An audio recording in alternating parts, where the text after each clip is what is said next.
सानम को जोहार welcome to my mini blog और तेहे पे नेल दाकना तेहे ले उडुकना आले सीताकुंड नेले ले पे सीताकुंड ले सेटर पोरे नेले पे नोना परिवेश तापरे नेले पे फाइनली सेटर नाले चेतान ले देजोकना आ नोडे मा उनो सेना सेना धीरी मेना कना आंगो सीताकुंड आंगो बड़ा तगे माने जांगा को हॉस्पिटल फाइनली नितले सेटर नाले आर नेल दाड़ा कना पे सीताकुंड चलकान दा नेरो कना माने उनो सेना धीरी मेना का धीरी चेतन खन दा लेंगिन कना आर बारीपदा खन नोआ हुयो कना 27 किलोमीटर सीताकुंड चला लगिते आर अडी चलक जगह कना और नित पे नेल दाड़ा कना लातार रे दाणा बड़ा परे नित चेतान ले चला कना चेतान ले देजो कना ओका खन पूरा दा लेंगी कना बुरु चेतान खन धीरे चेतान खन ओंडे नित ले जलान आर नेल दाड़ा कना पे तिना चरक पहाड़ माने दा लेंगी कना तिना चरक नेलो कना आर अडी गान होल हन ओंडे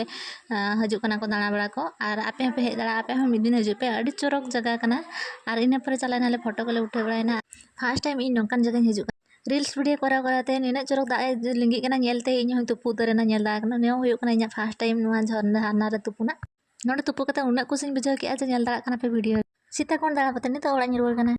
अरे हाँ जदि वीडियो जदि बेस बुझाव के लाइक शेयर सब्सक्राइब दाला पीड़िया।